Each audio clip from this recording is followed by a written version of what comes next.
குருவே சரணம், குருவே துணை.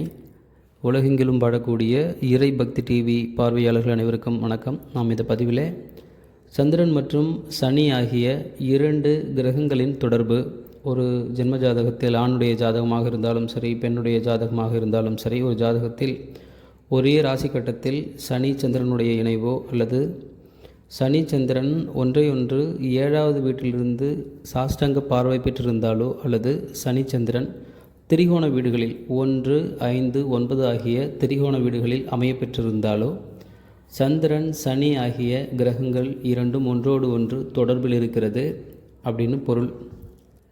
ஒரு ஜாதகம் எடுத்து ஆய்வு பண்ணும் பொழுது சந்திரன் என்ற கிரகம் மாதுர்காரகன் மற்றும் மனோகாரகன், உணவு, பயணங்கள் என்று பலதரப்பட்ட காரகங்களோடு இருக்கக்கூடிய சந்திரனுடைய அதனுடைய ஆற்றல், அதனுடைய நகர்வுகள், குணங்கள் அனைத்தும் மிகவும் வேகமானதாகவும்,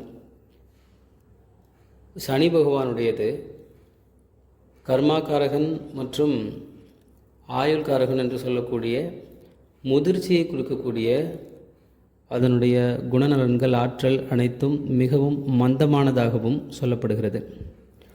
அதாவது சூரிய குடும்பத்தில் சனி பகவான் இருள்காரகனாகவும் சூரிய குடும்பத்தின் கடைசியில் இருக்கக்கூடிய கோளாகவும் இருப்பதனாலும், ஒளி கிரகமாகிய சந்திரன் என்று பலதரப்பட்ட வித்தியாசங்களும் குணநலன்களும் தனித்தனியாக இருப்பதனால் இந்த இரண்டு கிரகங்களும் ஒன்றோடு ஒன்று பகை என்று ஜோதிட சாஸ்திரத்திலே சொல்லப்பட்டிருக்கிறது.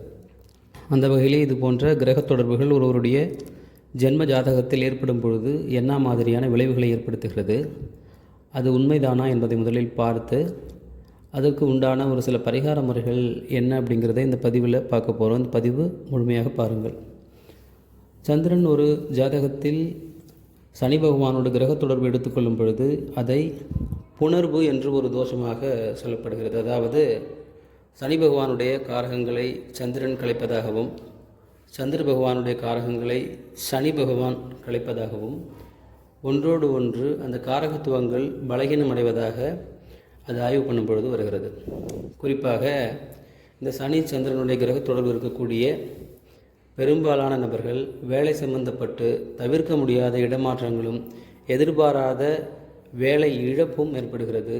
வேலை சம்பந்தப்பட்ட மன உளைச்சல், மாத சம்பளம் சம்பந்தப்பட்டு ஒரு பெரிய கவலை ஏற்படுகிறது. ஒரு இடத்தில் வேலை செய்து அந்த வேலை செய்த இடத்தில் அங்கீகாரம் கிடைக்காமல் நிறைய வருத்தப்படக்கூடியவர்கள், கவலைப்படக்கூடியவர்கள் இருக்கிறார்கள். சனி பகவானுடைய காரகங்கள் என்று சொல்லக்கூடிய கொடுப்பினைத்தன்மையை சந்திரன் கலைக்கிறார்.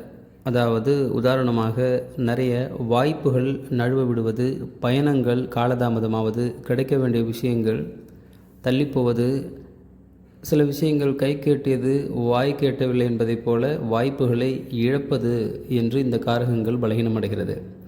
இதுபோக உடல் ரீதியாக சனி பகவானுடைய காரகங்கள் உடல் கழிவுகள் வெளியேறக்கூடிய காரகங்களை வெளிப்படுத்துவதனால் சந்திரனுடைய கிரக தொடர்பு சனி பகவானுக்கு ஏற்படும் பொழுது உடல் உபாதைகளில் செரிமானம் சம்பந்தப்பட்ட உடல் உபாதைகளும், உடல் கழிவுகள் வெளியேறுவதில் சிறுநீரகம் சம்பந்தமாகவோ அல்லது மலம் கழிப்பது சம்பந்தமாகவோ நிறைய பிரச்சனைகளும், செரிமானம் சம்பந்தப்பட்ட உடல் உபாதைகளும் இவர்கள் சந்திக்கிறார்கள்.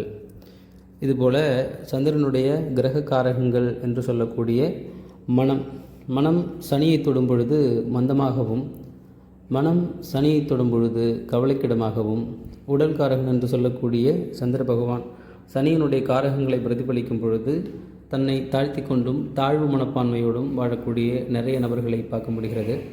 இதுபோக இந்த புணர்வு என்ற தோஷம், சந்திரன் மனோகாரகன், சனி கொடுப்பினைக்காரகன் ஆகிய இரண்டு கிரகங்களும் ஒன்றோடு ஒன்று தன்னுடைய காரகங்களை பலகீனமாக்கிக் கொள்வதனால் திருமணம் சம்பந்தப்பட்டு, சுபகாரியங்கள் சம்பந்தப்பட்டு, ஒரு சுப நிகழ்ச்சிகள் சம்பந்தப்பட்ட நிறைய ஜாதகங்களில் காலதாமதமாவதையும் நம்மால் பார்க்க முடிகிறது. பொதுவாக சந்திரனுடைய காரகங்களில் மிக முக்கியமான காரகங்களாக பயணங்களை சொல்கிறார்கள். ஸோ இந்த பயணங்கள் அன்பிளானடு அதாவது பயணங்கள்.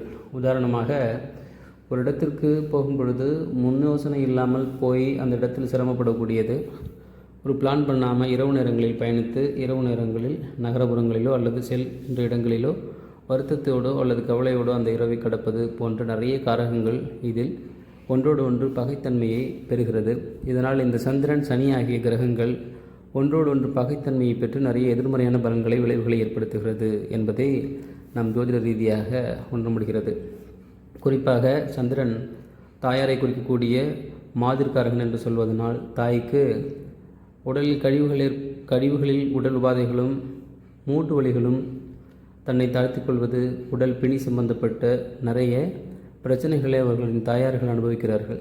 ஸோ இது போன்ற சந்திரன் சனியனுடைய பகை கிரக தொடர்பு கிரக தோஷங்களையும் நிறைய பாதிப்புகளையும் ஏற்படுத்துவதனால் இதனால் சில யோகங்கள் இருக்கிறது.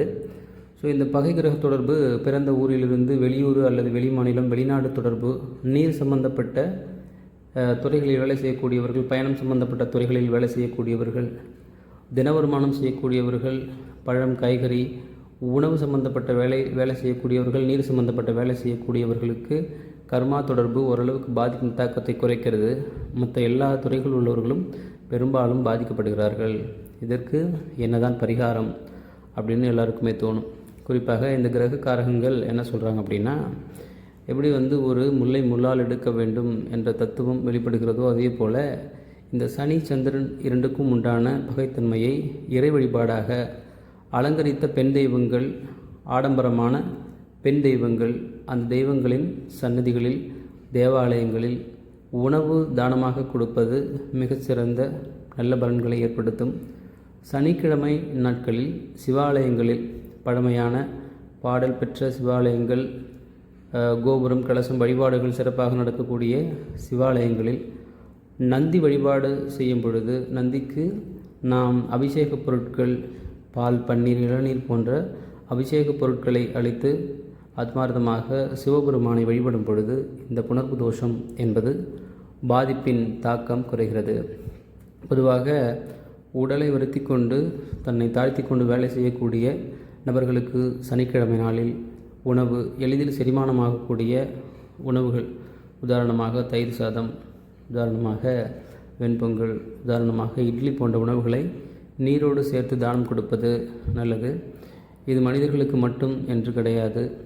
ஆடு, மாடு, நாய், பூனை என்ற அனைத்து ஜீவராசிகளுக்கும் நாம் உணவையும் நீரோடு சேர்த்து சனிக்கிழமை நாட்களில் பரிகாரமாக உணவாக அளிப்பதும், திங்கள்கிழமை நாட்களில் சனி பகவானுக்காக நாம் காகத்திற்கு உணவு வைப்பது, திங்கள்கிழமை நாட்களில் நாம் சனி பகவானுக்காக தாயார் சன்னதியில் நெய் தீபமேற்றி வழிபாடு செய்வது போன்ற வழிபாடுகள் ஆகச்சிறந்த பலன்களை ஏற்படுத்தும். இந்த சனி பகவான் மற்றும் சந்திரனாகிய கிரக தொடர்புகளின் தாக்கத்தை குறைக்கும் என்றும், மனோகாரகன் சந்திரன் மிக வேகமாக நகரக்கூடிய கிரகம், சனி பகவான் மிகவும் பொறுமையாக நகரக்கூடிய கிரகம்.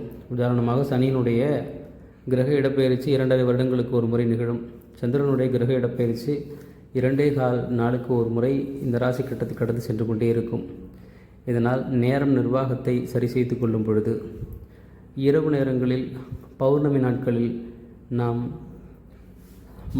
அதாவது அம்பாள் வழிபாடு, பௌர்ணமி நாட்களில் அம்பாள் வழிபாடு, நெய் தீப வழிபாடு போன்றவை நாம் அருகாமையில் இருக்கக்கூடிய பெண் தெய்வம் கோயில்களில் செய்யும் பொழுதும் இந்த சனி சந்திரன் ஆகிய கிரகங்களின் காரகங்கள் வலிமை பெறும் என்று சொல்லப்படுகிறது. மேலும் இந்த சனிச்சந்திரன் போன்ற வேறு சில பகை கிரக தொடர்புகளும் அதற்கு உண்டான எளிமையான பரிகாரங்களும் நாம் தொடர்ந்து அடுத்தடுத்த பதிவுகளில் பார்க்க இருக்கின்றோம். மேலும் இந்த பதிவு பற்றிய சந்தேகங்கள் இருக்கலாம். இந்த பதிவு பற்றிய ஒரு குறிப்பிட்ட தகவல்கள் மட்டுமே இதில் பதிவு பண்ணியிருக்கிறோம். மேலும் சந்தேகங்களுக்கு தொடர்பு கொள்ளுங்கள். மேலும் உங்களுடைய சுய ஜாதகம், உங்கள் ஜாதகத்தில் உள்ள கிரகநிலைகள் சம்பந்தப்பட்ட சந்தேகங்கள் எது இருந்தாலும் இந்த பதிவில் நீங்கள் கருத்துக்களாக பதிவு பண்ணலாம். இதில் இருக்கக்கூடிய வாட்ஸ்அப் நம்பருக்கு நீங்கள் தொடர்பு கொண்டு உங்களுடைய முழு ஜாதக விவரங்களை கொடுத்து ஜாதகம் கணித்து கொள்ளலாம். பிரசன்ன ஜோதிடம், ஜாதகம், வாஸ்து, எண்கணிதம் போன்ற சில விஷயங்கள் நீங்கள் தெரிந்து கொண்டு வாழ்க்கையில் இந்த ஜோதிட சாஸ்திரம் என்பது நாம் பயணிக்கும் பொழுது கையில் ஒரு விளக்கை கொண்டு போவதைப் போலதான். தேவைப்பட்டால் நாம் அதை பயன்படுத்தி கொள்ளலாம் என்பதை நாம் மகிழ்ச்சியோடு பதிவு செய்து கொள்ள விரும்புகிறோம். மேலும் இந்த பதிவு சம்பந்தமான உங்கள் கருத்துக்களை பதிவு செய்யுங்கள். நன்றி. ஸ்ரீ வராகி ஜோதிட ஆலயம், சிவ மாவீரன், நாடி மற்றும் பரிகார ஜோதிடம், பிரசன்ன ஜோதிடம் ஆய்வாளர். நன்றி. வாழ்க வளமுடன்.